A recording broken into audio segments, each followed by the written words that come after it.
나사 직통 전화가 쉴 새 없이 울리고 있어요. 콜센터 직원은 스트레스로 땀에 흠뻑 젖어 있어요. 전화 받을 시간도 거의 없고 그들이 받고 있는 모든 메시지는 같은 메시지예요. 달에 뭔가가 빛나고 있다고 해요. 사실 그날 수백 수천 명의 아마추어 천문학자들이 밤에 달을 관찰하고 있었어요. 그리고 갑자기 거기서 밝은 빛이 빛났어요. 마치 누군가가 표면에 강력한 스포트라이트를 비춘 것처럼요. 과학자들은 바로 그 현상에 대한 설명을 찾기 시작했어요. 처음에는 그게 관측자들과 달 사이를 날고 있는 비행기의 불빛이라고 생각했죠. 하지만 그랬다면 세계의 다른 곳에 있는 그렇게 많은 사람들에게 동시에 보이지 않았을 거예요. 다음 용의자는 스타링크 위성이에요. 이론적으로 아마추어 천문학자들에게 위성이 잔인한 속임수를 썼을 수도 있어요. 이 작은 위성의 불빛을 달에서 반짝이는 빛으로 착각했을 수도 있어요. 하지만 또 만약 위성이 이 난장판의 원인이라면 빛이 고정되어 있지 않고 움직이고 있었을 거예요. 일부 과학자들이 이 미스터리에 대한 해답을 계속 찾고 있는 반면 다른 과학자들은 그 현상을 좀 더 자세히 조사하기로 하죠. 그 목적을 위해 스페인 세비야 북쪽에 새로운 망원경을 만들었어요. 그곳의 조건이 달을 관측하기에 꽤 적합하거든요. 이 망원경은 독일의 캠퍼스에서 원격으로 제어되는 2대의 카메라가 있어요.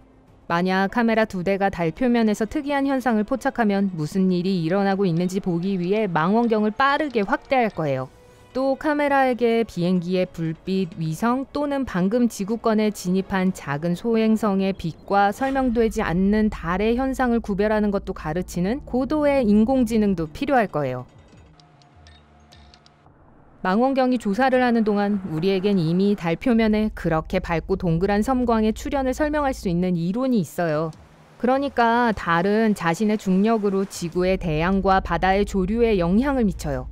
하지만 지구도 같은 방식으로 달에 영향을 미칠 수 있어요. 단 힘이 32.5배 더 강하죠.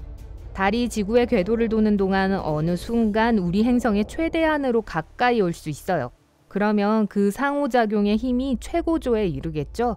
그때 기조력 때문에 달 표면에 균열이 생겨 내부로부터 가스가 방출될 수 있어요. 강력한 가스가 분사되면서 달먼지도 같이 올라가게 되죠. 그리고 우리가 망원경을 통해 본 밝은 섬광은 사실 둥글고 햇빛을 잘 반사하는 먼지 안개일 뿐이에요.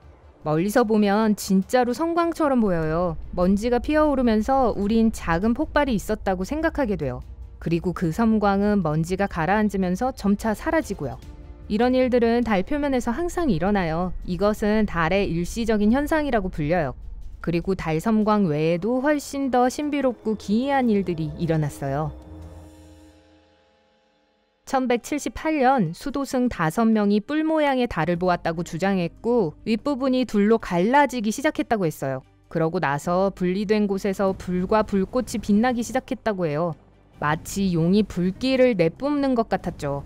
그 다음 순간 달이 고동을 치더니 다시 평온한 상태로 돌아왔어요. 이 현상은 10번 이상 반복되었어요. 그리고 불길은 매번 다른 모양을 띄었어요. 이 악몽이 끝났을 때 달은 검게 변했어요. 20세기가 되어서야 과학자들이 이 현상을 설명하려고 했죠. 그들은 그 당시 큰 소행성과 달이 충돌했다는 이론을 제시했어요.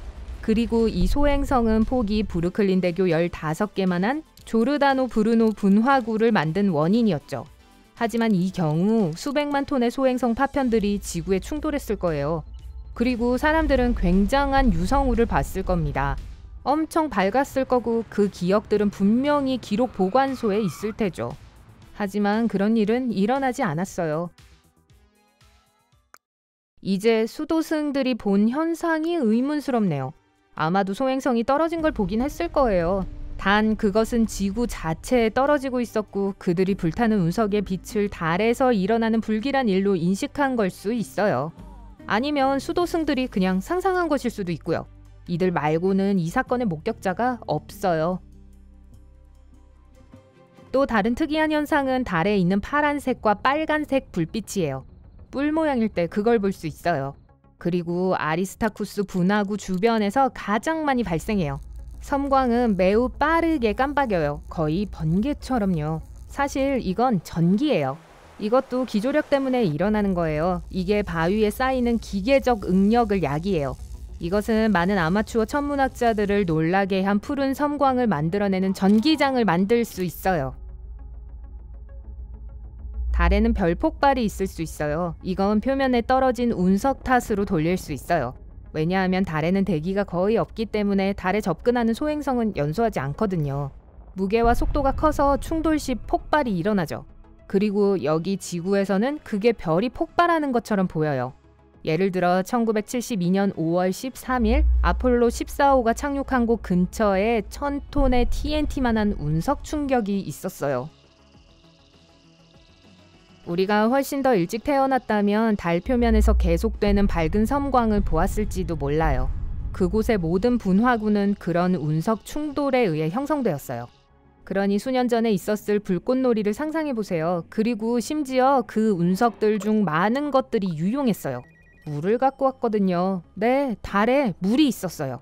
나사는 소피아 망원경으로 연구한 후 이 사실을 확인했어요.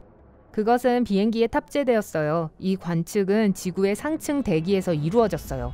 그런 고도에서 건조한 공기는 망원경이 아주 작은 세부 사항도 볼 수 있게 해주었죠. 물은 달의 극지방 분화구에 있었을지도 몰라요. 이 장소들은 빛을 쬐은 적이 없고 그 물은 얼음으로 덮여 있을지도 몰라요. 하지만 소피아는 햇빛이 비치는 달 표면에서 물을 발견했어요. 물론 먼지층에 존재하는 H2O 분자뿐이었지만 그래도 물이잖아요. 우리가 이 물을 다 모을 수 있다면 아주 미량의 물을 얻게 될 거예요. 그에 비해 사하라 사막은 우리가 달에서 발견한 것보다 약 100배 더 많은 물이 있어요. 하지만 훨씬 더 특이한 현상이 지금 그곳에서 일어나고 있어요. 달이 사실 녹슬어가고 있어요. 오래된 금속 조각처럼요. 녹이 슬기 위해선 철, 물, 산소가 필요해요.